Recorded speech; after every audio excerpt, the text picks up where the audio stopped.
കേരളത്തിലുള്ളവരൊന്ന് തെറ്റിദ്ധരിക്കരുത്.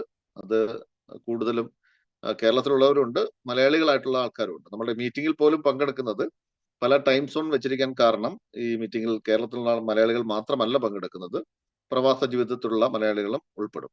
ഇന്ത്യയുടെ വിവിധ ഭാഗങ്ങളിലുള്ള ആൾക്കാരുമുണ്ട്, നിയർ ബൈ സ്റ്റേറ്റുള്ള ആൾക്കാരുമുണ്ട്. സോ ബ്ലോക്ക് ചെയിൻ ടെക്നോളജി എന്താണെന്ന് നമുക്ക് ആദ്യം മനസ്സിലാക്കിയാൽ മാത്രമാണ് ഈ ബ്ലോക്ക് ചെയിൻ നോഡ് വാലിഡേറ്റർ എന്താണെന്ന്, ആരാണ് എന്ന് നമുക്ക് മനസ്സിലാക്കാൻ സാധിക്കുന്നത്. ഇന്ന് നമ്മളുടെ നോളജ് വിരൽ തുമ്പിലാണ്. പലപ്പോഴും കൃത്യമായ ഒരു കീവേഡ് ഒക്കെ ഉപയോഗിക്കാൻ സാധിക്കുമെങ്കിൽ കൃത്യമായിട്ടുള്ള ഒരു ആൻസർ നിങ്ങളുടെ AI സംവിധാനം നിങ്ങൾക്ക് പറഞ്ഞു തരും. അത്തരത്തിൽ ഒരു AI സംവിധാനത്തോട് ചോദിച്ചപ്പോൾ കിട്ടിയ ആൻസർ ആണ് നിങ്ങളുടെ ഈ ഒരു സ്ക്രീനിൽ ഇപ്പോൾ കണ്ടുകൊണ്ടിരിക്കുന്നത്. ആരാണ് ഒരു ബ്ലോക്ക് ചെയിൻ നോഡ് വാലിഡേറ്റർ? ഒരു ബ്ലോക്ക് ചെയിൻ നോഡ് വാലിഡേറ്റർ ഒരു വ്യക്തിയാകാം, അല്ലെങ്കിൽ ഒരു ഓർഗനൈസേഷൻ ആവാം. അവര് ഈ ബ്ലോക്ക് ചെയിനിൽ എന്താണ് അവരുടെ ജോലി എന്ന് ചോദിച്ചാൽ, അല്ലെങ്കിൽ ആ ഒരു പാർട്ടിസിപ്പേഷൻ എന്താന്ന് ചോദിച്ചു കഴിഞ്ഞാൽ, block chain node validator verifies transactions, ഇടപാടുകളെ വെരിഫൈ ചെയ്യുന്നു, പുതിയ ബ്ലോക്കുകൾ ക്രിയേറ്റ് ചെയ്യുന്നതിനായിട്ട് സപ്പോർട്ട് ചെയ്യുന്നു, ഈ ബ്ലോക്ക് ചെയിനിലുള്ള റൂളുകളൊക്കെ തന്നെ എല്ലാം തന്നെ ശരിയാണോ എന്ന് പരിശോധിക്കുന്നു, അതിന്റെ പകരമായിട്ട് അവർക്ക് റിവാർഡ് കിട്ടും. ഇതാണ് സിമ്പിൾ ആൻസർ എന്ന് പറയുന്നത്. എന്നാൽ ഇതൊരു ജോലിയല്ല. വ്യക്തിപരമായിട്ട് നമ്മൾ ഒരു ലാപ്ടോപ്പിന്റെ സഹായത്തോടു കൂടി എവിടെയും ചെന്നിരുന്ന് ഒന്നും ചെയ്യേണ്ട കാര്യമില്ല. പകരം നമുക്ക് വേണ്ടിയുള്ള ആ പണി ചെയ്യുന്നത് നമ്മളുടെ വാലറ്റുകളാണ്, നമ്മളുടെ വാലറ്റ് ആണ്, അല്ലെങ്കിൽ പിന്നെ ഒരു ഡീസെൻട്രലൈസ്ഡ് വാലറ്റ് ആണ്. സോ നമുക്ക് ആദ്യം ബ്ലോക്ക് ചെയിൻ ടെക്നോളജി എന്താണെന്ന് നോക്കിയിട്ട് പതുക്കെ ഇതിന്റെ ഡീറ്റെയിൽസിലേക്ക് പോകാം. ബ്ലോക്ക് ചെയിൻ ടെക്നോളജി ഒരു ടെക്നോളജിയാണ്, സാങ്കേതികത്വമാണ്. 1991 ബ്ലോക്ക് ചെയിൻ ടെക്നോളജി കണ്ടുപിടിക്കുന്നത്. ഇന്റർനെറ്റിൽ ഒരു വലിയ വിശാലമായ ലോകമാണ് ഇന്റർനെറ്റ്. നിരവധി ടെക്നോളജികൾ ഉണ്ട് അതിനകത്ത്. ഇപ്പൊ ബിഗ് ഡാറ്റ എന്ന് പറഞ്ഞ ടെക്നോളജി, പിന്നെ IoT എന്ന് പറയുന്നത് internet of things, artificial intelligence, ഇപ്പൊ പുതിയ ടെക്നോളജി വരുന്നു, ആർട്ടിഫിഷ്യൽ ജനറൽ ഇന്റലിജൻസ് വരുന്നു, ബ്ലോക്ക് ചെയിൻ ടെക്നോളജി. അപ്പോൾ ഓരോ ടെക്നോളജിക്കും ഓരോ ഉദ്ദേശ ലക്ഷ്യങ്ങളുണ്ട്. ഇപ്പൊ ബ്ലോക്ക് ചെയിൻ ടെക്നോളജിയുടെ ഉദ്ദേശം എന്ന് വെച്ചാൽ ഇതിന്റെ തുടക്കത്തിൽ ഈ ഡേറ്റാസിനെ സുരക്ഷിതമായിട്ട് സേവ് ചെയ്യപ്പെടുക എന്നുള്ളതാണ്. എന്നാൽ പിന്നീട് അങ്ങോട്ട് ഇതിന്റെ ആ ഒരു ഇംപ്ലിമെന്റേഷൻ ഒക്കെ വന്നപ്പോൾ ഇതിന്റെ ആക്ച്വൽ ആയിട്ടുള്ള ആ ഒരു ഉദ്ദേശ ലക്ഷ്യം മാറിയിട്ടുണ്ട്. അത് അഴിമതി സമൂഹത്തിൽ നിന്ന് പൂർണ്ണമായിട്ട് തുടച്ചു നിൽക്കുക എന്നുള്ളതാണ് ഇപ്പോഴത്തെ അവരുടെ ആ ഒരു ടെക്നോളജി കൊണ്ട് ഉദ്ദേശിക്കുന്നത്. അതെങ്ങനെയാണ് എന്ന് നമുക്ക് നോക്കാം. 1991 രണ്ട് സോഫ്റ്റ്വെയർ ആൾക്കാർ, അല്ലെങ്കിൽ സോഫ്റ്റ്വെയർ ടെക്നോളജിസ്റ്റ്, സ്റ്റുവർട്ട് ഹാർബർ എന്നും സ്കോട്ട് സ്റ്റൊണേറ്റ് എന്ന് പറഞ്ഞ രണ്ടുപേരാണ്. അപ്പൊ അവരുടെ ഡേറ്റാസ് മറ്റൊരാൾക്കാരാൽ ഹാക്ക് ചെയ്യപ്പെടാതിരിക്കാൻ വേണ്ടി അവരുടെ സാധാരണ സോഫ്റ്റ്വെയറിലുള്ള ഇൻഫർമേഷൻസ് പ്രൊട്ടക്ട് ചെയ്യുന്നതിന് വേണ്ടി ഒരു പുതിയ ടെക്നോളജി ഉപയോഗിക്കുന്നത്, ഒരു ക്രിപ്റ്റോഗ്രാഫിക് ഹാഷിംഗ് ഉപയോഗിച്ചു. അത് ഉപയോഗിച്ചിട്ടാണ് അത് പ്രൊട്ടക്ട് ചെയ്തത്. വേറെ ആൾക്ക് ഹാക്ക് ചെയ്യാൻ പറ്റുന്നില്ല. അതാണ് ഇതിന്റെ ഒരു തുടക്കം. അത് 1991 അപ്പൊ പല ആൾക്കാരുടെയും തെറ്റിദ്ധാരണ ഈ ബ്ലോക്ക് ചെയിൻ ടെക്നോളജി മുഴുവനായിട്ട് വർക്ക് ചെയ്യുന്നത് ക്രിപ്റ്റോ കറൻസിക്ക് വേണ്ടി എന്നുള്ളതാണ്. അതൊരു തെറ്റായ ധാരണയാണ്. എന്നാൽ ബ്ലോക്ക് ചെയിൻ ടെക്നോളജിയെ പോപ്പുലർ ആക്കുന്നതിനകത്ത് ക്രിപ്റ്റോ കറൻസി നല്ല നിർണായകമായ ഒരു പങ്ക് വഹിച്ചിട്ടുമുണ്ട്. അപ്പം ബേസിക്കലി ഈ ടെക്നോളജി ഉപയോഗിക്കുന്നത് ഡേറ്റാസിനെ സുരക്ഷിതമായിട്ട് സേവ് ചെയ്യാൻ വേണ്ടിയാണ്. ഇപ്പൊ ഇവിടെ ഈ ബ്ലോക്ക് ചെയിൻ ടെക്നോളജിയിൽ മാനിപ്പുലേഷൻ സാധ്യമല്ല, അഡീഷൻസ് ഡിലീഷൻസ് അതൊന്നും സാധ്യമല്ല. ഒരു സാധാരണ മനുഷ്യ ജീവിതത്തിൽ ഇതെങ്ങനെയാണ് നമുക്ക് എഫക്ട് ചെയ്യുന്നത് നോക്കാം. ഇപ്പൊ നമ്മളുടെ ഗവൺമെന്റ് ഓഫീസുകളൊക്കെ ബ്ലോക്ക് ചെയിൻ ടെക്നോളജികൾ ഉപയോഗിക്കാൻ തുടങ്ങിയിട്ടുണ്ട്. അപ്പൊ അത്തരത്തിൽ നമ്മുടെ താലൂക്ക് ഓഫീസ് ഒരു പക്ഷെ ഉപയോഗിക്കാൻ തുടങ്ങിയിട്ടുണ്ടെങ്കിൽ അവിടെ നിന്ന് നിങ്ങൾക്ക് തന്നിരിക്കുന്ന ഒരു ഗവൺമെന്റ് ഡേറ്റ, അല്ലെങ്കിൽ ഗവൺമെന്റിന്റെ ഒരു ഐഡന്റിറ്റി കാർഡ്, അതിനകത്ത് നിങ്ങളുടെ ഡേറ്റ് ഓഫ് ബർത്ത് തെറ്റായിട്ട് രേഖപ്പെടുത്തിയിരിക്കുകയാണ്. ഫോർ എക്സാമ്പിൾ, അപ്പൊ നിങ്ങൾ ഇവിടെ ആപ്ലിക്കേഷൻ കൊടുക്കുന്നു, തിരുത്തി തരാനായിട്ട് അവർ വില്ലിങ് ആവുന്നു. അപ്പൊ ആ സമയത്ത് ആ ഓഫീസ് ഒരുപക്ഷെ ബ്ലോക്ക് ചെയിൻ ഉപയോഗിക്കാൻ തുടങ്ങിയിട്ടില്ല എങ്കിൽ എങ്ങനെ തിരുത്തും? ഒരുപക്ഷെ ബ്ലോക്ക് ചെയിൻ ഉപയോഗിക്കാൻ തുടങ്ങിയാൽ എങ്ങനെയാണ് തിരുത്തുന്നത്? അപ്പൊ അവര് ആ ഓഫീസ് ബ്ലോക്ക് ചെയിൻ ഉപയോഗിക്കാൻ തുടങ്ങിയിട്ടില്ലെങ്കിൽ നിങ്ങളുടെ പഴയ ഡേറ്റ് ഓഫ് ബർത്ത് ഡിലീറ്റ് ചെയ്യുന്നു, പുതിയത് എൻട്രി അവിടെ കഴിഞ്ഞു. അപ്പോ നാളെ ഒരാൾ വന്ന് നോക്കിക്കഴിഞ്ഞാൽ അവിടെ അങ്ങനെ ഒരു പഴയ ഡേറ്റ് ഓഫ് ബർത്ത് കണ്ടുപിടിക്കാൻ പോലും സാധിക്കുന്നില്ല. ഇതാണ് സാധാരണ സോഫ്റ്റ്വെയറിന്റെ ഒരു ഇഷ്യൂ. എന്നാൽ ബ്ലോക്ക് ചെയിൻ ടെക്നോളജി സോഫ്റ്റ്വെയറിൽ അങ്ങനെ തിരുത്താൻ സാധിക്കില്ല എന്നുള്ളതാണ്.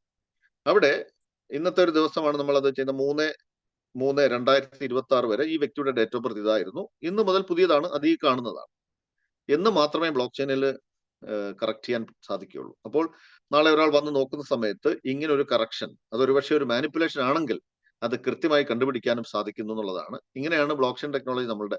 ഇപ്പോൾ ഓരോ യൂണിവേഴ്സിറ്റികളൊക്കെ ബ്ലോക്ക് ചെയിൻ ടെക്നോളജി ഉപയോഗിക്കാൻ തുടങ്ങിയുള്ള ഒരു അഡ്വാൻറ്റേജ് എന്ന് പറയുന്നത്, ഒന്ന്, സർട്ടിഫിക്കറ്റ്സിന്റെ ഒന്നും വ്യാജ സർട്ടിഫിക്കറ്റ് ഉണ്ടാക്കാൻ സാധിക്കില്ല.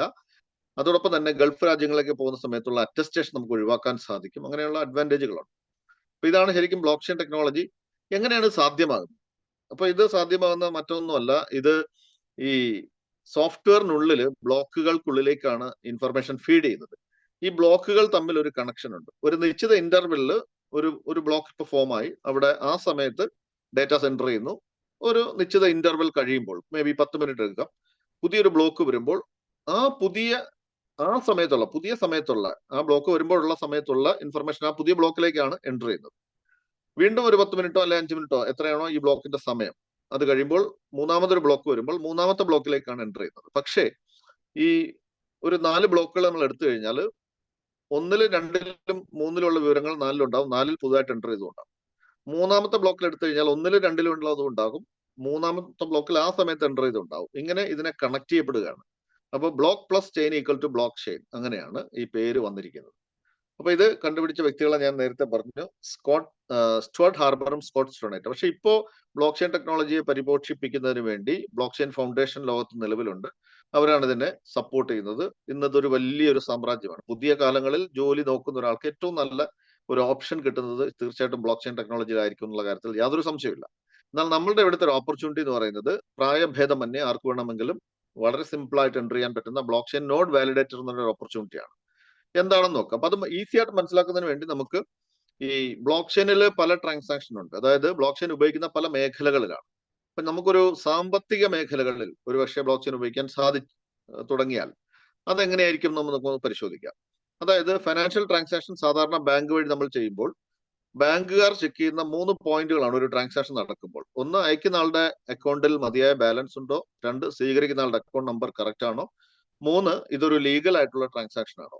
ഈ ജോലി ചെയ്യുന്നതിന് ബാങ്കുകാർ ഫ്രീ ആയിട്ട് ചെയ്യില്ല, അവരതിന് പൈസ ഈടാക്കും, റിവാർഡ് ഈടാക്കും. അപ്പോൾ ആ ബാങ്കുകാർ ചെയ്യുന്ന മറ്റു ചില കാര്യങ്ങളുണ്ട്. ഇതൊരു ലെഡ്ജറിൽ മാർക്ക് ചെയ്യും. ഈ ലെഡ്ജർ ഒരു പ്രൈവറ്റ് പ്രോപ്പർട്ടിയാണ്. അത് നമ്മൾ ചെന്ന് ചോദിച്ചാൽ അവർ പറഞ്ഞു തരില്ല, അല്ലെങ്കിൽ അത് ഓപ്പൺ ആക്കി തരില്ല. എന്നാൽ ബ്ലോക്ക് ചെയിനിൽ അത്തരത്തിലുള്ള ഒരു സെൻട്രലൈസ്ഡ് ഏജൻസി ഇല്ല. അപ്പൊ നമുക്ക് ഈ ബാങ്കിങ് ട്രാൻസാക്ഷനെ സെൻട്രലൈസ്ഡ് ട്രാൻസാക്ഷൻ എന്ന് വിളിക്കുമ്പോൾ ബ്ലോക്ക് ചെയിൻ ബേസ്ഡ് ട്രാൻസാക്ഷനെ നമുക്ക് ഡീസെൻട്രലൈസ്ഡ് ട്രാൻസാക്ഷൻസ് എന്ന് വിളിക്കേണ്ടി വരും. കാരണം ഒരു കേന്ദ്ര അതോറിറ്റിയുടെ ആ ഒരു പ്രസൻസ് ഇല്ലാതെയാണ് ബ്ലോക്ക് ചെയിനിൽ ട്രാൻസാക്ഷൻസ് സംഭവിക്കുന്നത്. പക്ഷെ ആരെങ്കിലും ഒക്കെ ഈ വാലിഡേഷൻസ് അല്ലെങ്കിൽ ഈ വെരിഫിക്കേഷൻ ചെയ്യണം. അതായത് ഈ പ്രോസസ്സ് വെരിഫൈ ചെയ്യണം, ഇടപാടുകൾ വെരിഫൈ ചെയ്യണം. ആ ജോലി ചെയ്യുന്നത് ആരാണെന്ന് ചോദിച്ചു കഴിഞ്ഞാൽ നമുക്ക് ഒറ്റ വാക്കിൽ പറയാം, നോഡ് വാലിഡേറ്റേഴ്സ് എന്ന് വേണമെങ്കിൽ പറയാം. പക്ഷേ അത് ശരിക്കും പറഞ്ഞാൽ ഒരു വലിയ ഒരു കമ്പ്യൂട്ടർ നെറ്റ്വർക്കിൽ അല്ലെങ്കിൽ ഒരു സോഫ്റ്റ്വെയർ നെറ്റ്വർക്കിലുള്ള ആ നെറ്റ്വർക്കാണ് ശരിക്കും ചെയ്യുന്നത്. അതില് നമ്മളുടെ വാലറ്റുകൾ ഒരു പാർട്ട് ചെയ്യുന്നു, അല്ലെങ്കിൽ നമ്മൾ. അപ്പൊ ഇവിടെ ഓപ്പൺ ലെഡ്ജർ ആണ്.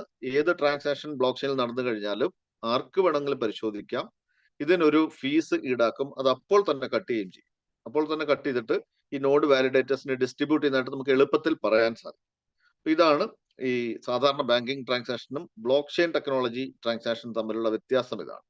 അപ്പം നമുക്ക് ഈ കുറച്ചും കൂടി വ്യക്തമായി പറഞ്ഞു കഴിഞ്ഞാൽ, ഒരു പക്ഷേ ഈ സബ്ജക്ട് അറിയാവുന്ന ആരെങ്കിലും ഇതിനകത്തുണ്ടെങ്കിൽ ഞാൻ പറഞ്ഞ തെറ്റാണെന്ന് അവർ പറയാൻ സാധ്യതയുണ്ട്. അതിനുവേണ്ടി ഞാൻ ഈ ബ്ലോക്ക് ചെയിൻ ട്രാൻസാക്ഷനെ രണ്ടായിട്ടൊന്ന് കാറ്റഗറൈസ് ചെയ്യാണ്. ഒന്ന് പ്രൂഫ് ഓഫ് വർക്ക് എന്ന് പറയും, 2 പ്രൂഫ് ഓഫ് സ്റ്റേക്ക് എന്ന് പറയും. ഈ പ്രൂഫ് ഓഫ് വർക്ക് എന്ന് പറയുന്നത് ഈ വാലിഡേഷൻ പ്രോസസ് ചെയ്യുന്ന ജോലി, ആ പ്രോസസ് ചെയ്യുന്നത് മെഷീനുകളാണെന്ന് നമുക്ക് വേണമെങ്കിൽ പറയാം. ഈ മെഷീനുകൾ എന്ന് പറയുന്നത് ഇങ്ങനെ അടുക്കി വെച്ചിരിക്കുന്ന മെഷീനുകളുടെ ഒരു കൂട്ടമാണ്. ഇതൊരു സൂപ്പർ കമ്പ്യൂട്ടർ നെറ്റ്വർക്കിലേക്കാണ് കണക്ട് ചെയ്യപ്പെട്ടിരിക്കുന്നത്. മെഷീനെല്ലാം സെർവറുകളിലേക്ക് കണക്ട് ചെയ്തിരിക്കുകയാണ്.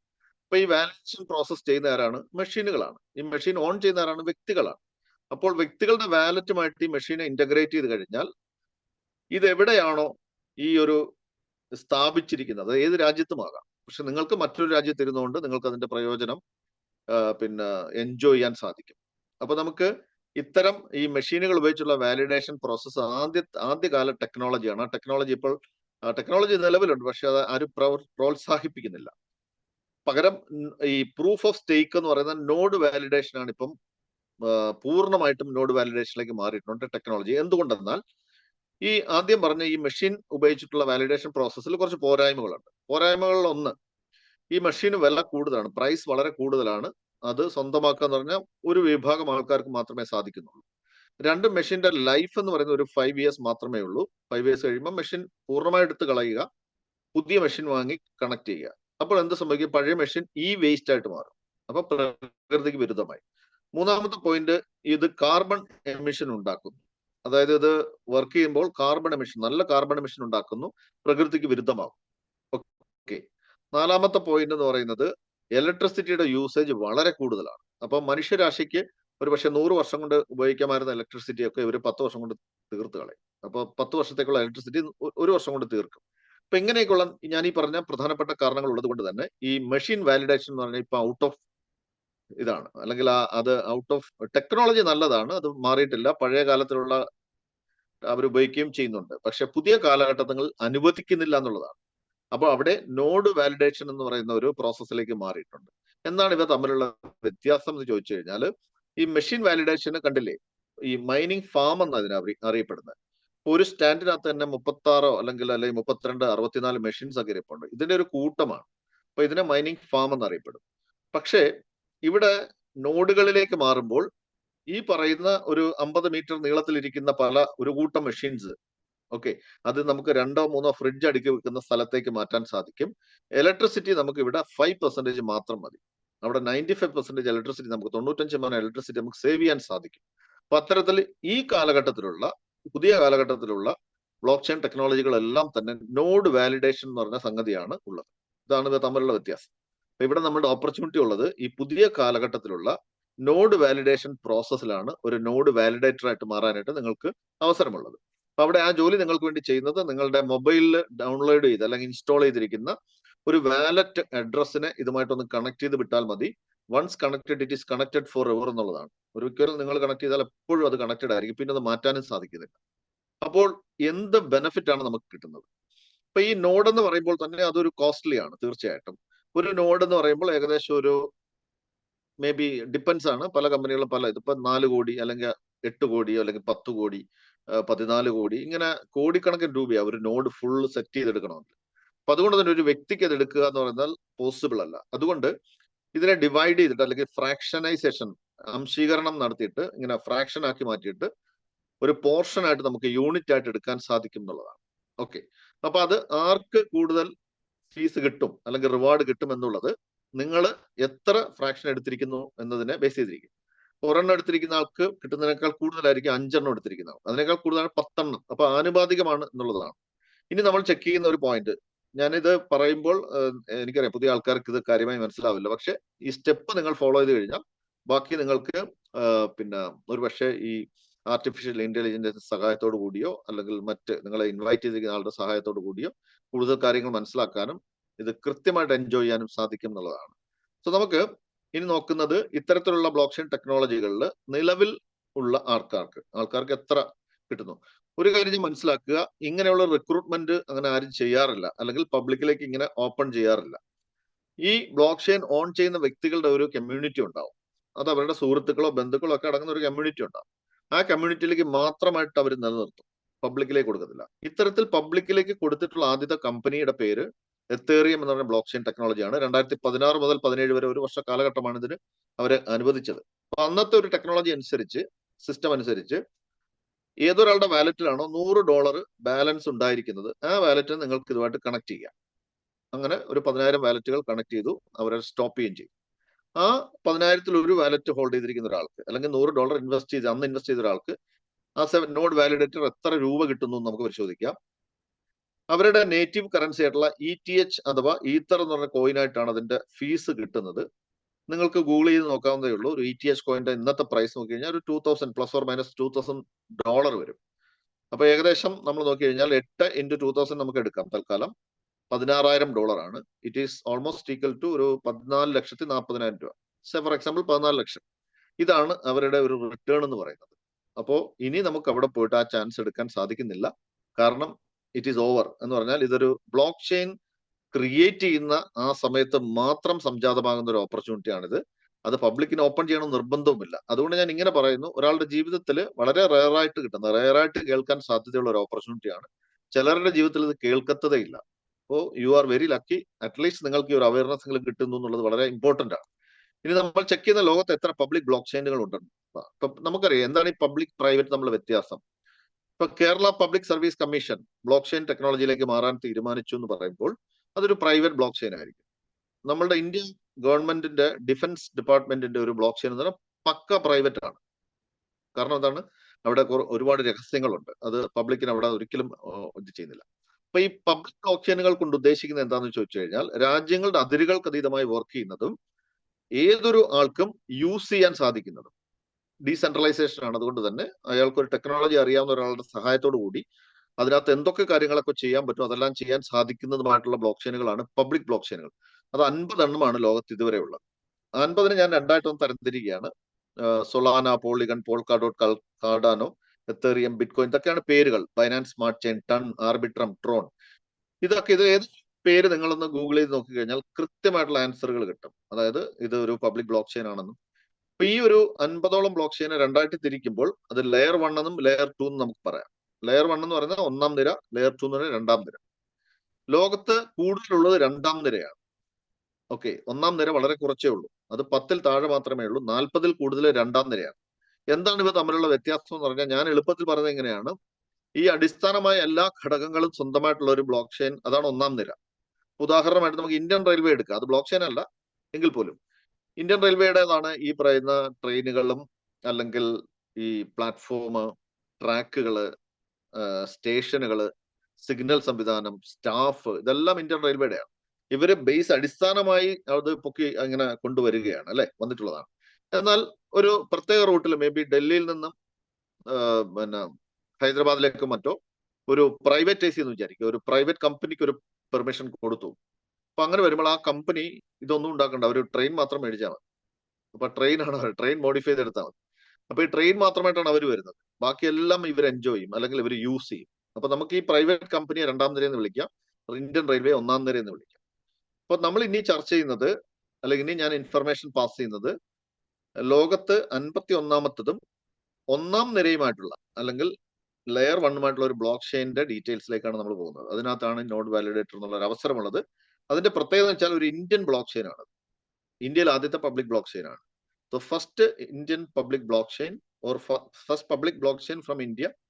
അത് മാസ്റ്റർ സ്റ്റോക്ക് ടെക്നോസോഫ്റ്റ് എന്നാണ്, MST എന്നാണ് ചുരുക്കപ്പേര്. അതായത് മനസ്സിലാക്കേണ്ട ഒരു കാര്യം, എല്ലാ ബ്ലോക്ക് ചെയിനുകളും ഡീസെൻട്രലൈസ്ഡ് ആണ്. പക്ഷേ ഇത് ഡീസെൻട്രലൈസേഷൻ എന്ന് പറയുന്ന ഒരു അതിലേക്ക് എത്തുന്നതിന് മുമ്പായിട്ട് ഒരു സെൻട്രലൈസ്ഡ് ആയിട്ടുള്ള ഒരു ഇൻവോൾവ്മെന്റ് ഉണ്ടായിരിക്കും. അതിനൊരു IT കമ്പനി തയ്യാറാവും. സോ MST എന്ന് പറഞ്ഞാൽ ആക്ച്വലി ഒരു IT കമ്പനിയാണ്, മാസ്റ്റർ സ്റ്റോക്ക് ടെക്നോസോഫ്റ്റ്. അപ്പൊ IT കമ്പനി എന്താണ്? സോഫ്റ്റ്വെയർ സേവനങ്ങളാണ് പ്രദാനം ചെയ്യുന്നത്. അപ്പം MST എന്ന് പറയുന്ന IT കമ്പനിയുടെ സോഫ്റ്റ്വെയർ സേവനവുമായി ബന്ധപ്പെട്ട ഒരു പാർട്ണർഷിപ്പ് പ്രോഗ്രാമാണ് ഇതെന്ന് നമുക്ക് വേണമെങ്കിൽ ഈസി ആയിട്ട് പറയാം. നമുക്ക് നോക്കേണ്ടത്, ഇന്ത്യ ഗവൺമെന്റിന്റെ ഒരു പ്രത്യേകത അനുസരിച്ച് നിങ്ങൾ ഇന്ത്യയിൽ ഏത് ബിസിനസ്സും തുടങ്ങും, പക്ഷെ ലീഗൽ ആയിരിക്കണം എന്നുള്ളതാണ്. അപ്പൊ അത്തരത്തില് ലീഗൽ കംപ്ലൈൻസുകളെല്ലാം എടുത്തിട്ടുണ്ട്. ഒന്ന്, ഇത് ഇൻകോർപ്പറേറ്റഡ് ആണ് from the ministry of corporate affairs. 2, ഇത് ടാക്സ് ഡിപ്പാർട്ട്മെന്റ്, അതിന്റെ പാൻ നമ്പർ ഉണ്ട്, ടിൻ നമ്പർ ഒക്കെ ഉണ്ട്.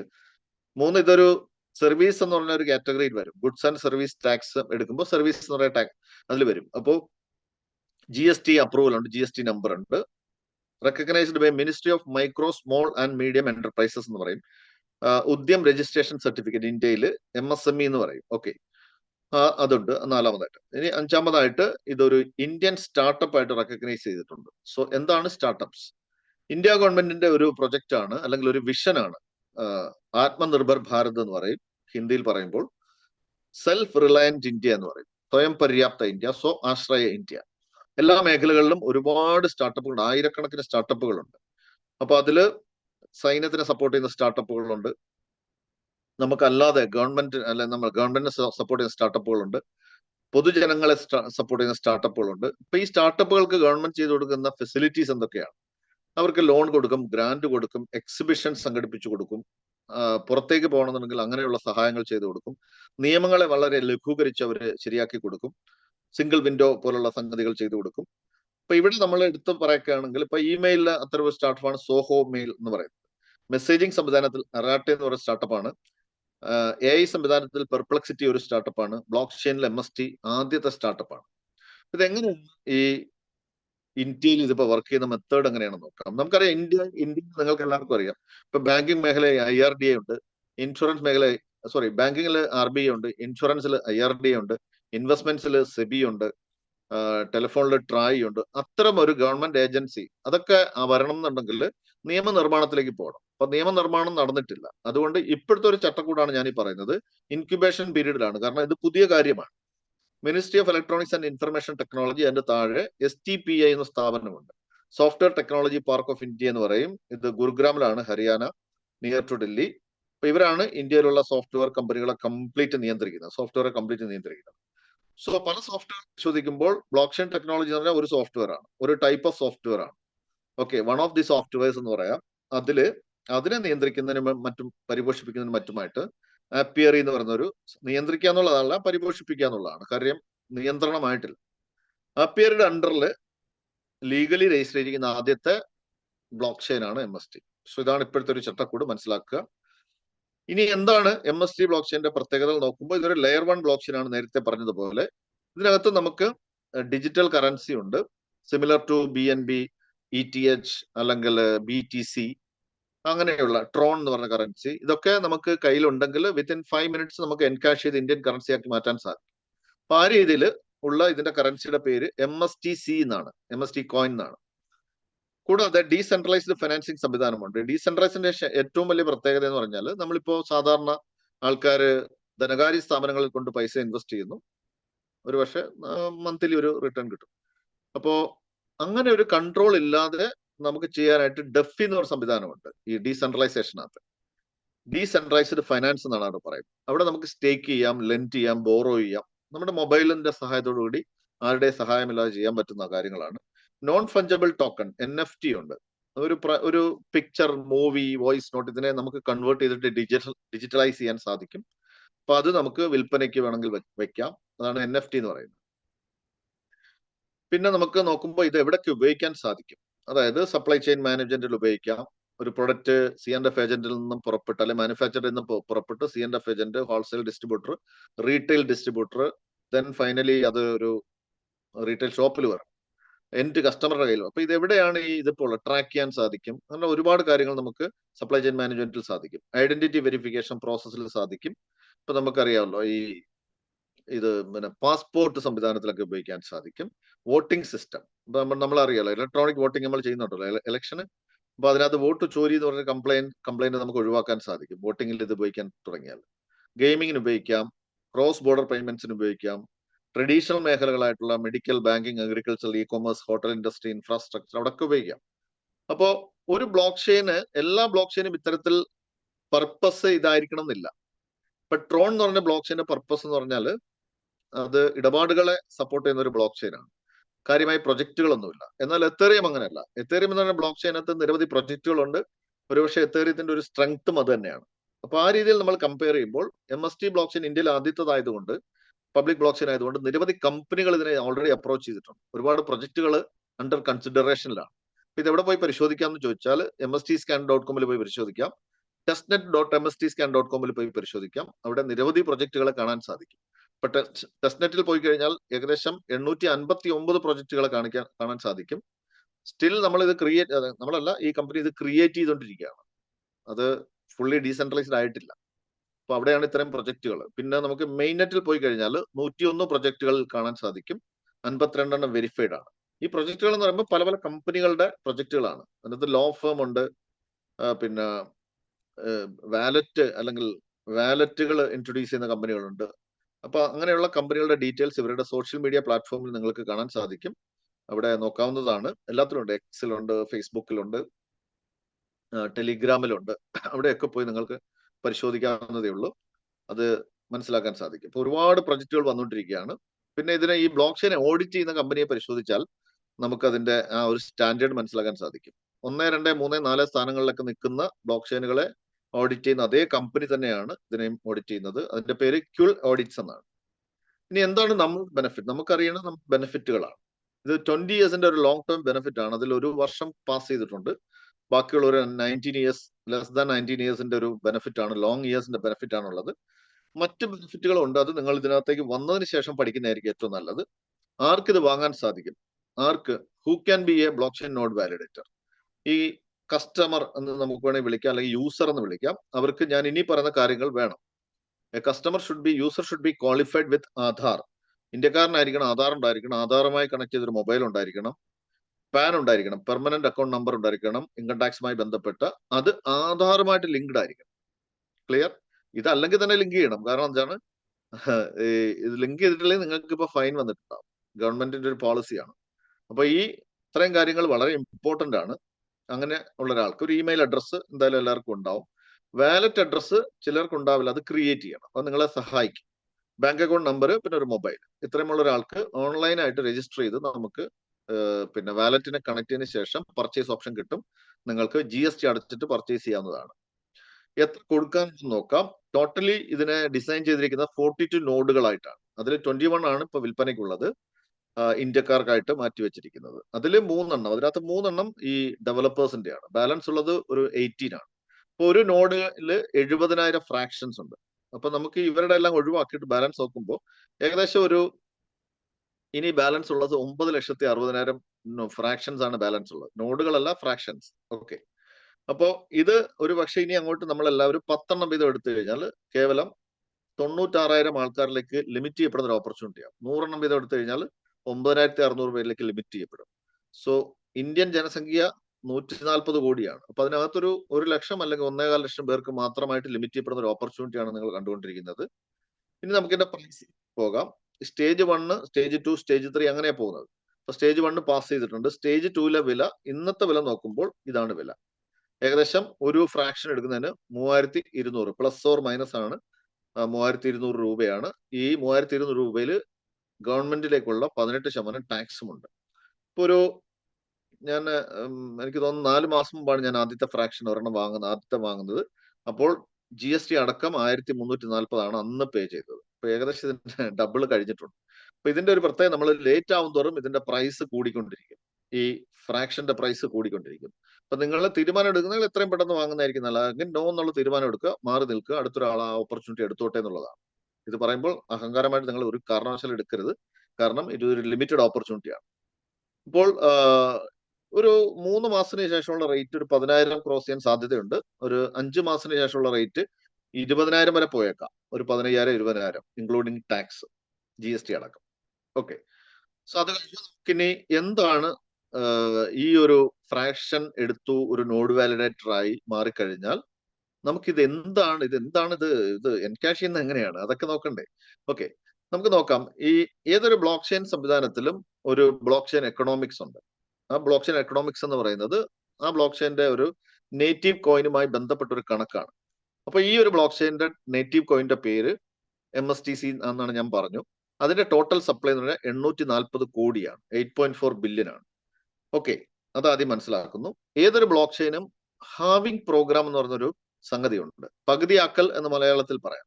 അതായത് ഒരു നിശ്ചിത വർഷത്തെ ഇന്റർവെല്ലിൽ ഈ ബ്ലോക്ക് ചെയിന്റെ എണ്ണത്തിൽ കുറവ് സംഭവിക്കും.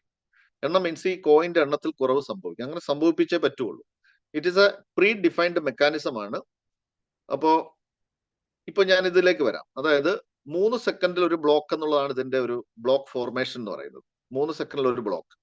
അങ്ങനെ വരുമ്പോൾ ആ 3 സെക്കൻഡിൽ ഒരു ബ്ലോക്ക് ഫോം ആകുമ്പോൾ 200 MST കോയിൻ ആണ് മിന്റിങ്ങിലൂടെ പുറത്തേക്ക് വരുന്നത്. അപ്പൊ ഈ വർഷം നവംബർ 8-ാം തീയതിയാണ് ആദ്യത്തെ ഹാവിംഗ് പ്രോഗ്രാം അല്ലെങ്കിൽ പകുതിയാക്കൽ എന്ന് പറയുന്നത്. അന്ന് മുതൽ നവംബർ 8 മുതൽ എന്ത് സംഭവിക്കുന്നു, ഈ 200 വരുന്ന സ്ഥാനത്ത് 100 കുറയും. 100 വരുള്ളൂ പിന്നെ അടുത്ത 2 വർഷത്തേക്ക്. അപ്പൊ 2028 അത് 50 കുറയും. 2030 അത് 25 കുറയും. 32 അത് 12.5 ആവും. 34 അത് 6.5 ആവും. പിന്നെയുള്ളത് 36 അത് 3 പോയിന്റ് സംതിങ്. ഇങ്ങനെ കുറഞ്ഞു വരും. സോ അങ്ങനെ ഒരു സ്കേഴ്സിറ്റി എന്തായാലും വരും. അപ്പൊ ഡിമാൻഡ് കൂടുതലായിരിക്കും. ഈ രീതിയിലാണ് ഈ നമ്മൾ കാണുന്ന ബിറ്റ് കോയിന്റെ ഒക്കെ പ്രൈസ് ഇങ്ങനെ ഇൻക്രീസ് ചെയ്ത് പോയിരിക്കുന്നത്. ഓക്കെ, അപ്പൊ അത് മനസ്സിലാക്കുന്നു. ഇനിയുള്ളത് നമുക്ക് എത്ര കിട്ടും എന്നുള്ളതാണ്. നമുക്കൊരു ഇനി ബാലൻസ് ഉള്ള ഒരു 19 ഇയേഴ്സിൽ താഴെയുള്ള ബെനിഫിറ്റ് ആണുള്ളത്. പക്ഷെ ഈ ഒരു സിസ്റ്റം അനുസരിച്ച് നിങ്ങൾ ഒരു ഫ്രാക്ഷൻ എടുത്തിട്ടുണ്ടെങ്കിൽ നിങ്ങൾക്ക് എടുത്ത ദിവസത്തിന്റെ അടുത്ത ദിവസം മുതൽ തന്നെ ഇതിന്റെ റിട്ടേൺ കിട്ടുന്നുണ്ടാവും. അപ്പൊ എത്ര റിട്ടേൺ ആണ് കിട്ടുന്നത്? പെർ ഡേ ഒരു 9.14 ഇപ്പോൾ ഒരു ഫ്രാക്ഷൻ എടുത്തിരിക്കുന്നവർക്ക് കിട്ടുന്നത്. ഞാൻ 9 ആയിട്ടൊന്ന് സൗകര്യത്തിന് വേണ്ടി. അപ്പൊ 10 എടുത്തിരിക്കുന്നവർക്ക് 91.4, 100 എടുത്തിരിക്കുന്നവർക്ക് 914. ഇതാണ് കണക്ക്. എത്രയാണോ നിങ്ങൾക്ക് കിട്ടുന്നത് അതിന്റെ നേരെ പകുതി നിങ്ങളുടെ പേരിൽ തന്നെ അവിടെ സ്റ്റേക്ക് ചെയ്യപ്പെടുന്നു. അപ്പോൾ അതിനൊരു റിട്ടേൺ വേറെ ഉണ്ടാവും. ഓക്കെ, ബാക്കി പകുതി നിങ്ങൾക്ക് തൽക്കാലം വിഡ്രോ ചെയ്തിട്ട് അത് വിറ്റിട്ട് എൻകാഷ് ചെയ്യാം. അതായത് നമുക്ക് INR ആയിട്ട് കൺവേർട്ട് ചെയ്യും. ഇതാണ് സിസ്റ്റം. ഓക്കെ, ഈ ബ്ലോക്ക് ചെയിൻ എക്കണോമിക്സിൽ ടോട്ടൽ സപ്ലൈ ഒന്നുകൂടെ പറയുകയാണ് 840 കോടിയാണ്. അതിന്റെ നേരെ പകുതി 420 കോടിയാണ്. അത് 19 വർഷം കൊണ്ടാണ് നമ്മുടെ കയ്യിൽ എത്തുക. ബാക്കി 420 കോടിയാണ് നമുക്ക് ഈ ഒരു 1 ഇയർ ഇല്ല, ഒരു 9 മാസം കൊണ്ട് നമ്മുടെ കയ്യിലെത്തുന്നു 420 കോടി. അതിനെ വീണ്ടും ഞാനൊന്ന് ഡിവൈഡ് ചെയ്യുന്നു, 50% വെച്ചാക്കുന്നു. 210. ഈ ആദ്യത്തെ 210 നിങ്ങളുടെ പേരിൽ അവിടെ സ്റ്റേക്ക് ചെയ്യപ്പെടും, നമ്മുടെ എല്ലാവരുടെയും പേരിൽ. ബാക്കി 210 സർക്കുലേഷനിലേക്ക് വരും. അതാണ് ശരിക്കും സർക്കുലേഷൻ സപ്ലൈ. അപ്പോൾ അടുത്തൊരു ഈ നവംബറോട് കൂടി സർക്കുലേഷനിലേക്ക് വരുന്നത് വെറും 210 കോടി കോയിൻ മാത്രമായിരിക്കും. അപ്പൊ അത്തരത്തിൽ നമുക്കൊരു പ്രമുഖ ബ്ലോക്ക് ചെയിനുമായിട്ടൊന്ന് കമ്പയർ ചെയ്ത് കഴിഞ്ഞാൽ അതിങ്ങനെ കമ്പയർ ചെയ്യാം. ട്രോൺ എന്നാണ് ബ്ലോക്ക് ചെയിന്റെ പേര്. വളരെ പോപ്പുലർ ആയിട്ടുള്ള ഒരു ബ്ലോക്ക് ചെയിൻ ആണ് ട്രോൺ. അത് കൂടുതലും ഈ ട്രാൻസാക്ഷനെ സപ്പോർട്ട് ചെയ്യുന്ന ഒരു ബ്ലോക്ക് ചെയിൻ ആണ്. TRX എന്നാണ് അതിന്റെ നേറ്റീവ് കോയിന്റെ പേര്. അതിന്റെ ടോട്ടൽ സപ്ലൈ 9400 കോടിയാണ്. അത് കംപ്ലീറ്റ്ലി മാർക്കറ്റിൽ സർക്കുലേഷണൽ സപ്ലൈയിലുണ്ട്. അതിന്റെ ഒരു കോയിന്റെ വില ±25 റുപ്പിയാണ്. അപ്പൊ ഈ അടുത്ത 9 മാസം കൊണ്ട് 210 കോടി മാത്രം സർക്കുലേഷനിലേക്ക് വരുന്ന ഒരു കോയിന്റെ വില എത്രയാകാം എന്നുള്ളത് നമ്മൾ കമ്പയർ ചെയ്താൽ 210 9400. പ്രഡിക്ഷൻ ഇതാണ്, 100 രൂപയാകും എന്നുള്ളതാണ് ഈ പറയുന്ന നവംബറോട് കൂടി. നമുക്ക് അതിന്റെ ഒരു അസറ്റ് കാൽക്കുലേഷനിലേക്ക് പോകാം. പ്രൊജക്റ്റഡ് ആയിട്ടുള്ള സ്കോറാണ്. നമ്മൾ ക്രിക്കറ്റുകൾ നടക്കുന്ന സമയത്ത് ഇപ്പോൾ ഒരു ഓവറിൽ 6 റൺ അല്ലെങ്കിൽ 8 റൺ വെച്ച് അടിച്ചുകൊണ്ടിരിക്കുകയാണ്. അങ്ങനെയാണെങ്കിൽ എത്രയായിരിക്കും ടോട്ടൽ സ്കോർ? ഒരു പക്ഷെ 10 റൺ വെച്ച് അടിച്ചാലോ? ഇതാണ് പ്രൊജക്ഷൻ. അപ്പൊ ഇത് റിയൽ കണക്കല്ല, പക്ഷെ പ്രൊജക്ഷൻ ആണ്, നിങ്ങൾ ഇത് മനസ്സിലാക്കുക. അതായത് ഒരു 10 ഫ്രാക്ഷൻ എടുത്തിരിക്കുന്ന ഒരാൾക്ക് ഡെയിലി അറിയാം, ഒരു ഫ്രാക്ഷൻ എത്രയാണ്? 9.14 ഇപ്പൊ കിട്ടുന്നത്. അത് അങ്ങോട്ട് പോവേ കുറഞ്ഞു വരും. ഓക്കെ, അതിനൊരു ചാർട്ട് ഇവിടെ തന്നിട്ടുണ്ട്. അപ്പൊ നമുക്ക് അതിന് 9 ആയിട്ട് എടുക്കാം ഒരെണ്ണത്തിൽ. അപ്പൊ 10 90 ആണ്. ഇതിന്റെ നേരെ പകുതി സ്റ്റേക്കിംഗിലേക്ക് പോകുന്നു. അതിനെ ഇവിടെ POSA സ്റ്റേക്കിംഗ് എന്ന് പറയും, പ്രൂഫ് ഓഫ് സ്റ്റേക്കിംഗ് അതോറിറ്റിയിൽ സ്റ്റേക്കിംഗിലേക്ക് പോകുന്നു. ബാക്കി പകുതി വിഡ്രോ ചെയ്യാം, 45 ആണ്. എന്നാൽ നമുക്കൊരു ആവറേജ് എടുക്കേണ്ടി വരും. എന്താന്ന് പറഞ്ഞാൽ വരുന്ന 9 മാസം കൊണ്ട് നമ്മളുടെ ഈ ചാർട്ട് പ്രകാരമുള്ള ആവറേജ് എന്ന് പറയുന്നത് ഈ 90 അല്ല, പകരം 60 ആണ്.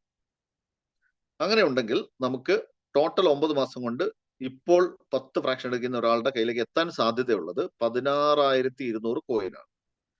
അപ്പൊ നവംബറിൽ പ്രൈസ് 100 ആയിട്ട് നമ്മൾ അതിനെ സങ്കല്പിച്ചാല് 16,20,000 രൂപ. ഓക്കെ, 16 ലക്ഷമായിട്ട് നമുക്ക് എടുക്കാം. 16 ലക്ഷമായിരിക്കും അസറ്റ് വാല്യൂ.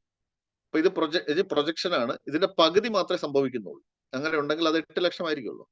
ഇനി അത് 4-1 സംഭവിക്കുന്നുള്ളെങ്കിൽ 4 ലക്ഷമായിരിക്കും. നമ്മളിവിടെ ഒരു 10 ഫ്രാക്ഷൻ എടുക്കാൻ എത്ര രൂപ മുടക്കേണ്ടി വരുന്നു? 32,000 രൂപ. ഇതാണ് ഇതിന്റെ ഒരു, ഞാൻ നിങ്ങൾക്ക് പറയാൻ വേണ്ടി ഇത് ജസ്റ്റ് ഒരു ഇത് കാണിച്ചു തന്നേ ഉള്ളൂ. ഡിമാൻഡ് ആണ് ഇപ്പോഴും അതിന്, ഡിമാൻഡ് ആൻഡ് സപ്ലൈ അനുസരിച്ചാണ് ഇതിന്റെയൊക്കെ പ്രൈസ് ശരിക്കും വലുതാവുന്നത്. മറ്റ് ബെനിഫിറ്റുകൾ സ്റ്റേക്കിങ്ങിലൂടെയൊക്കെ നമുക്ക് കരസ്ഥമാക്കാം. അതൊക്കെ പിന്നീട് നമുക്ക് പഠിക്കാം. ഞാനൊന്ന് സ്പീഡിലേക്ക് പോവാണ്. ഏതൊരു ബ്ലോക്ക് ചെയിന് സ്വന്തമായിട്ട് ഒരു വാലറ്റ് ഉണ്ടാവും. അങ്ങനെ ഇതിന്റെ ഈ ഒരു ബ്ലോക്ക് ചെയിന്റെ വാലറ്റിന്റെ പേര് ബ്രിഡ്ജ് കീ വാലറ്റ് എന്നാണ്. അതിപ്പോ അവൈലബിൾ ആണ്, നിങ്ങൾക്ക് ഇൻസ്റ്റാൾ ചെയ്യാം, പ്ലേ സ്റ്റോറിൽ അവൈലബിൾ ആണ്. ഓക്കെ, എന്നാൽ തുടർന്ന് അങ്ങോട്ട് നിങ്ങൾക്ക് ഈ കോയിൻ നിങ്ങൾക്ക് എൻകാഷ് ചെയ്യാനായിട്ട് ടെക്നിക്കൽ ആയിട്ടുള്ള ഈ കമ്പനിയുടെ തന്നെ സിസ്റ്റങ്ങൾ വരുന്നുണ്ട്, 2 എണ്ണം. ഡീസെൻട്രലൈസ്ഡ് എക്സ്ചേഞ്ചും സെൻട്രലൈസ്ഡ് എക്സ്ചേഞ്ചും വരുന്നുണ്ട്. ഈ സെൻട്രലൈസ്ഡ് എക്സ്ചേഞ്ചിന്റെ പേര് ഭാരത് കോയിൻ എക്സ് എന്നാണ്. എന്നാൽ നിലവിൽ നിങ്ങൾക്ക് ഇപ്പോൾ വിൽക്കണമെന്നുണ്ടെങ്കിൽ P2P സംവിധാനം നിലവിലുണ്ട്. അത് അപ്പോൾ തന്നെ നിങ്ങൾ എൻകാഷ് ചെയ്യുകയും ചെയ്യാം. കമ്പനിയുടെ അല്ലെങ്കിൽ ഈ ഒരു IT കമ്പനിയുടെ ഡീറ്റെയിൽസിലേക്ക് പോവുകയാണ്. ഇതിന്റെ ഫൗണ്ടിങ് മെമ്പേഴ്സ് മഹേന്ദ്ര മാരുതി ദൊമേസ് എന്ന ഒരാളാണ് ഇതിന്റെ CEO. അദ്ദേഹം 20 ഇയേഴ്സിന്റെ എക്സ്പീരിയൻസ് ഉണ്ട് മാർക്കറ്റിൽ. അദ്ദേഹത്തിന് പല കമ്പനികളുടെ CEO ആയിട്ടിരുന്നുണ്ട്. അപ്പൊ ഇദ്ദേഹത്തെ കുറിച്ച് കൂടുതൽ മനസ്സിലാക്കണമെന്നുണ്ടെങ്കിൽ www.indiafilings.com പോവുക. അവിടെ സെർച്ച് ഓപ്ഷനിൽ പോവുക, മാസ്റ്റർ സ്റ്റോക്ക് ടെക്നോസോഫ്റ്റ് എന്ന് ടൈപ്പ് ചെയ്യുക. അപ്പോൾ ഓണർഷിപ്പിൽ ഇദ്ദേഹത്തിന്റെ പേര് കാണാം. ആ പേരിനകത്തൊന്ന് ക്ലിക്ക് ചെയ്ത് നോക്കുക. ഇദ്ദേഹത്തിന്റെ പേരിൽ എത്ര കമ്പനികളാണ് ഇന്ത്യയിലുള്ളതെന്ന് മനസ്സിലാക്കാം. അതിൽ എത്ര എണ്ണം ആക്റ്റീവ് ആണ്, എത്ര എണ്ണം പൂട്ടിയിട്ടുണ്ടെങ്കിൽ, അങ്ങനെ ഏതൊരു വ്യക്തിയുടെയും പേരിൽ കമ്പനികളുണ്ടെങ്കിൽ നമുക്ക് ഇങ്ങനെ മനസ്സിലാക്കാം. കോ ഫൗണ്ടർ പ്രമോദ് ബബൻ റാവ് ബൊറോട്ട് എന്നാണ് അദ്ദേഹത്തിന്റെ പേര്. 24 ഇയേഴ്സിന്റെ എക്സ്പീരിയൻസ് ആണ്. ഇദ്ദേഹത്തെ കുറിച്ച് ഇങ്ങനെ തന്നെ മനസ്സിലാക്കാം. ഇദ്ദേഹത്തിന്റെ 15 വർഷത്തെ എക്സ്പീരിയൻസ് ബ്ലോക്ക് ചെയിനിലുണ്ട്. ഒരു പക്ഷേ ടു ബി പ്രിസൈസ് പറയുകയാണെങ്കിൽ ഇദ്ദേഹമാണ് ഇതിന്റെ മാസ്റ്റർ ബ്രെയിൻ എന്ന് പറയേണ്ടി വരും. 4 ഇതിന്റെ ബ്ലോക്ക് ചെയിൻ കൺസൾട്ടൻസ്. അത് എപ്പോഴും കൺസൾട്ടൻസ് ഈ മേഖലയിലെ പ്രമുഖരായിരിക്കും. അതിൽ ഒന്നാമത്തെ രാജ് കപൂർ ആണ്. അദ്ദേഹത്തിന്റെ ഡീറ്റെയിൽസ് നോക്കിക്കഴിഞ്ഞാൽ founder of India block chain alliance. ഇനി chairman of global alliance for ethical AI. 2 കമ്പനികൾ, tech four good, AI/ML, 2 IT കമ്പനിയുടെ ഓണറാണ്. അദ്ദേഹത്തിന്റെ സ്പീച്ചുകൾ നിങ്ങൾക്ക് ഓൺലൈനിൽ നിന്ന് എടുക്കാൻ പറ്റും. G20 ഉച്ചകോടിയിൽ സംസാരിച്ചിട്ടുണ്ട്. ടെഡെക്സ് എന്ന പ്ലാറ്റ്ഫോമിലുണ്ട്. യൂട്യൂബിലൂടെ സെർച്ച് ചെയ്താൽ കിട്ടും. ഇവരുടെ ഫാമിലിയാണ് ഇന്ത്യയിൽ ആദ്യത്തെ ബ്ലോക്ക് ചെയിൻ കോളേജ് നിർമ്മിച്ചിരിക്കുന്നത്. പൂനെയിൽ അത് MIT എന്നാണ്. പ്രസന്ന ലോഹർ ഒരു അവാർഡ് വിന്നിംഗ് CXO ആണ്. ബാങ്കിങ് മേഖലയാണ് അദ്ദേഹത്തിന്റെ എക്സ്പെർട്ടൈസ്. ഇനിയുള്ളത് കമലേഷ് നഗവേർ, IIT മദ്രാസിൽ നിന്നും വിദ്യാഭ്യാസം പൂർത്തിയാക്കി ഇന്ത്യയിൽ നിന്ന് അറിയപ്പെടുന്ന ഒരു ബ്ലോക്ക് ചെയിൻ സെലിബ്രിറ്റിയാണ്. ടെഡെക്സ് എന്ന പ്ലാറ്റ്ഫോമിൽ അദ്ദേഹം സ്പീക്കറാണ്. ഗവൺമെന്റ് ഓർഗനൈസേഷൻ ആയിട്ടുള്ള ആപ്പിയറുടെ മെന്ററും കൂടിയാണ്. അനിൽ മുണ്ടെ ബ്രിക്സ് ചെയിൻ എന്ന് പറഞ്ഞ കമ്പനിയുടെ CEO ആണ്. ഒരു ടോക്കണൈസേഷൻ എന്ന് പറയുന്ന ഏരിയയിലാണ് അവരുടെ എക്സ്പെർട്ടൈസ്. അദ്ദേഹം ഒരു PhD സ്കോളറും കൂടെയാണ്. SP Jain university Mumbai. Legal things കൈകാര്യം ചെയ്യുന്നത് അഡ്വക്കേറ്റ് ഇഷിത ശർമ്മയാണ്. ഫാത്തോം ലീഗൽ എന്ന് പറഞ്ഞ കമ്പനിയുടെ അല്ലെങ്കിൽ ലീഗൽ ഫേമിന്റെ ഓണറാണ്. പ്രത്യേകത എന്ന് പറഞ്ഞാൽ ഇവർ ഹാർഡ്വാർഡ് യൂണിവേഴ്സിറ്റിയിൽ നിന്നാണ് ഇവരുടെ ലോ അവരെടുത്തിട്ടുള്ളത്. ഇന്ത്യയിൽ ഇപ്പൊ പ്രാക്ടീസ് ചെയ്യുന്നു. അപ്പോൾ അവരാണ് ലീഗൽ തിങ്സ്. 3 ബാങ്കുകളാണ് ഇതിന്റെ ബാങ്കിങ് സപ്പോർട്ടൊക്കെ കൈകാര്യം ചെയ്യുന്നത്. Kotak Mahindra, AU small finance bank, IDFC first bank എന്നീ ബാങ്കുകളാണ്. ഫൈനലി നമുക്ക് ഇതിന്റെ ഒരു ഹൈലൈറ്റ് പോയിന്റിലേക്ക് പോകാം. ലൈസൻസ്ഡ് ആണ്, റെഗുലേറ്റഡ് ആണ്, പുതിയ എക്സ്പെരിമെന്റ് ആണ്. മാർക്കറ്റിൽ കംപ്ലീറ്റ്ലി വൈറ്റ് മണി യൂസ് ചെയ്യുന്ന ലോകത്തിൽ ആദ്യത്തെ ഒരു ബ്ലോക്ക് ചെയിൻ ആണത്.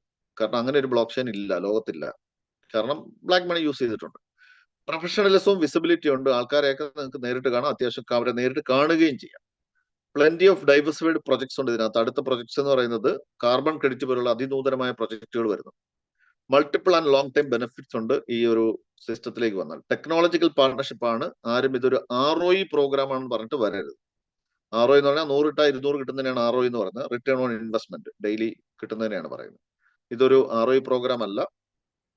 ടൈംലി പേ ഔട്ട്സ് ഫോർ പ്രൊമോട്ടേഴ്സ്. പ്രൊമോട്ട് ചെയ്യുന്ന ആൾക്കാർക്ക് എല്ലാ തിങ്കളാഴ്ചയും അവരുടെ കൃത്യമായ പേ ഔട്ട് വരുന്നുണ്ട്. ടാക്സ് ബെനിഫിറ്റ് ഉൾപ്പെടെ ഉണ്ട്. അത് ബാങ്കിലേക്കാണ് വരുന്നത്. നിങ്ങളുടെ ഇന്ത്യയിലുള്ള നിങ്ങളുടെ ബാങ്കിലേക്കാണ് വരുന്നത്. 2% ടാക്സ് കട്ട് ചെയ്ത് ഒരു ബാക്ക് ഫെയർ ഉണ്ടാവുന്നില്ല. ഒരു സപ്പോർട്ടായിട്ട് മാറും ഇത്. ഒരു പക്ഷേ ഏതെങ്കിലും രീതിയിൽ പൈസ എവിടെയെങ്കിലും പോയിട്ടുള്ളവർക്ക് ഒരു റിക്കവറി മോഡലായിട്ട് എടുക്കാം, ഒരു എക്സിറ്റ് പ്ലാനായിട്ടും എടുക്കാം. കാരണം ഇതൊരു കരിയറായിട്ട് നമുക്ക് ഡെവലപ്പ് ചെയ്യാം. ഇപ്പൊ ഇവിടെ ഇപ്പൊ ബ്ലോക്ക് ചെയിൻ നോഡ് വാലിഡേറ്റർ ഇത് കഴിയുമ്പോഴത്തേക്ക് വിൽപ്പന തീരുമ്പോൾ കാർബൺ ക്രെഡിറ്റ് എന്ന് പറയുന്ന ഒരു പുതിയ എല്ലാ കമ്പനികൾക്കും നിങ്ങൾ പത്രത്തിൽ വായിച്ചിട്ടുണ്ടാവും. ഏകദേശം 400-ൽ പരം ഇൻഡസ്ട്രീസിനെ ഗവൺമെന്റ് ലിസ്റ്റ് ചെയ്തിട്ടുണ്ട്. അപ്പൊ ഇവര് പുറത്തേക്ക് പുറന്തള്ളുന്ന കാർബണിന്റെ അളവുണ്ട്. അതിന് പകരമായിട്ട് കാർബൺ ക്രെഡിറ്റ് സംവിധാനം കൊണ്ടുവന്നിട്ടുണ്ട്. അപ്പൊ എന്ന് പറഞ്ഞാൽ ഇവര് ഈ കമ്പനികളെല്ലാം ബാധ്യസ്ഥരാണ് അത്രയും മരങ്ങൾ വെച്ച് പിടിപ്പിക്കാൻ. അപ്പൊ കമ്പനികൾക്കൊന്നും അത് സമയമില്ലാത്തത് കൊണ്ട് അത് വേറെ ഏജൻസി ഏൽപ്പിക്കുന്നു. അപ്പൊ അവർ സർട്ടിഫൈഡ് ആയിട്ടുള്ള കാർബൺ ക്രെഡിറ്റ്സ് വേണം. അപ്പൊ നമ്മുടെ അടുത്ത പ്രൊജക്ട് ഇവരുടെ പ്രൊജക്ട് അതാണ്. സോ ഇത് നല്ല പ്രൊജക്റ്റ് ആണ്. അങ്ങനെ വരുമ്പോൾ നിങ്ങൾക്ക് ഒരു എക്സിറ്റ് പ്ലാനായിട്ട് ഇതിനെ ഡിസൈൻ ചെയ്യാമെന്നാണ് പറഞ്ഞു വരുന്നത്. Be proud as an Indian because നമ്മളാണ് ലോകത്തിന് കാണിച്ചു കൊടുക്കുന്നത് ഇങ്ങനെയും ഒരു ബ്ലോക്ക് ചെയിൻ ഉണ്ടാക്കാം ഫുള്ളി വൈറ്റ് മണി ഉപയോഗിച്ചു. അപ്പൊ നിങ്ങളിപ്പോ കണ്ടിരിക്കുന്നത് നമ്മളുടെ പുതിയ കാലത്തിൽ ഇന്ത്യയിലെ അല്ലെങ്കിൽ ഒരു ഇന്ത്യ എല്ലാ മേഖലകളിലും എമർജ് ചെയ്തുകൊണ്ടിരിക്കുന്ന ഒരു രാജ്യമാണ്. അപ്പോൾ ഡീസെൻട്രലൈസേഷൻ അല്ലെങ്കിൽ ഇന്ത്യയുടെ ഒരു എമർജിങ് ആയിട്ടുള്ള ഒരു കപ്പാസിറ്റിയിൽ എമർജ് ചെയ്യുകയാണ്. അങ്ങനെ വരുമ്പോൾ നിങ്ങൾക്ക് നിങ്ങളുടെ ഒരു പാത്വേ, ഒരു ഡീസെൻട്രലൈസ്ഡ് ഫ്യൂച്ചറിലേക്കുള്ള ഒരു പാത്വേ ആണ്. അപ്പൊ നിങ്ങൾക്കൊരു പക്ഷേ ഇത് ഈ ഓപ്പർച്യൂണിറ്റി അവൈൽ ചെയ്യാം. അത് നിങ്ങൾക്കോ നിങ്ങളുടെ വരും തലമുറയ്ക്ക് ഉപയോഗപ്പെടുത്താം. അതല്ല ഇത് ആർക്കെങ്കിലും കാണിച്ചു കൊടുത്തു കഴിഞ്ഞാൽ നിങ്ങൾ അവരോട് ചെയ്യുന്ന ഏറ്റവും നല്ലൊരു മഹത്തായ കാര്യമായിരിക്കുമെന്ന് യാതൊരു സംശയവുമില്ല. അപ്പോൾ ഇതിനെ സംബന്ധിച്ച കൂടുതൽ വിവരങ്ങൾ നിങ്ങൾ മനസ്സിലാക്കിയെടുക്കേണ്ടത് നിങ്ങളുടെ തന്നെ ബാധ്യതയിൽപ്പെട്ട ഒരു കാര്യമാണ്. അതിനിവിടെ എല്ലാ സംവിധാനങ്ങളും ഉണ്ട്. ഓക്കെ, അപ്പൊ അതുമായിട്ട് നിങ്ങൾക്ക് വീണ്ടും കണക്ട് ചെയ്യുക, കൂടുതൽ കാര്യങ്ങൾ മനസ്സിലാക്കുക. അത്തരത്തിൽ നിങ്ങൾക്കും ഒരു ബ്ലോക്ക് ചെയിൻ നോഡ് വാലിഡേറ്റർ എന്ന് പറയുമ്പോൾ ബഹുഭൂരിപക്ഷം വരുന്ന ഒരു ഇന്ത്യൻ ജനസംഖ്യയിൽ കേവലം നിസാരമായ ആൾക്കാർക്ക് കിട്ടുന്ന ഒരു ഓപ്പർച്യൂണിറ്റിയാണ്. Once it is missed for ever എന്ന് പറയുന്നത്. ഒരിക്കൽ നിങ്ങൾ മിസ് ചെയ്ത് കഴിഞ്ഞാൽ പിന്നെ ഒരിക്കലും കിട്ടുകയില്ല. അപ്പൊ ആ ഒരു ഉചിതമായ തീരുമാനം എടുക്കാൻ നിങ്ങൾക്ക് സാധിക്കട്ടെ എന്ന് ആശംസിച്ചുകൊണ്ട് നമ്മുടെ ഇന്നത്തെ പ്രസന്റേഷൻ ഇവിടെ അവസാനിപ്പിക്കുന്നു. So wish you all the best and see you at the top. Thank you and good night. Bye by.